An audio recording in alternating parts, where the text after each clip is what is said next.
आणि यानंतरची एक महत्त्वाची आणि मोठी बातमी बघूया। पिंपरी चिंचवडमध्ये हिट अँड रनचा प्रकार सीसीटीव्हीमध्ये चित्रित झालाय। सुदैवाने यामध्ये एक महिला थोडक्यात बचावलेली आहे, मात्र या महिलेला मोठ्या जखमा झालेल्या आहेत। पिंपरी गावात हा सगळा प्रकार घडलेला आहे। काल दुपारच्या सुमारास रस्त्याच्या बाजूने चाललेल्या महिलेला कारने समोरून येत धडक दिली। त्यानंतर कार चालक पसार झाला। प्रत्यक्षदर्शींनी त्याचा पाठलाग करण्याचा देखील प्रयत्न केला, मात्र तो हाती लागला नाही। आता पिंपरी पोलीस या कार चालकाचा शोध घेत आहेत।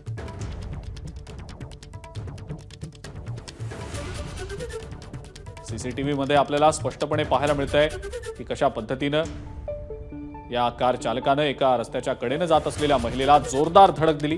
त्यानंतर समोरच असलेल्या एका ऑटो रिक्षाला सुद्धा या कार चालकाने धडक दिली। ही सगळी घटना घडल्यानंतर तिथे उपस्थित काहींनी कार चालकाचा पाठलाग देखील करण्याचा प्रयत्न केला। सध्या पोलीस या कार चालकाचा शोध घेत आहेत।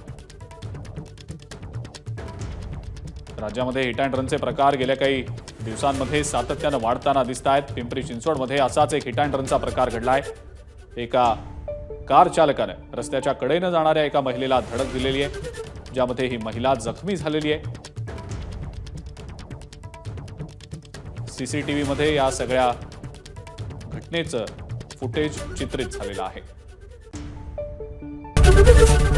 एबीपी माझा, उघडा डोळे बघा नीट।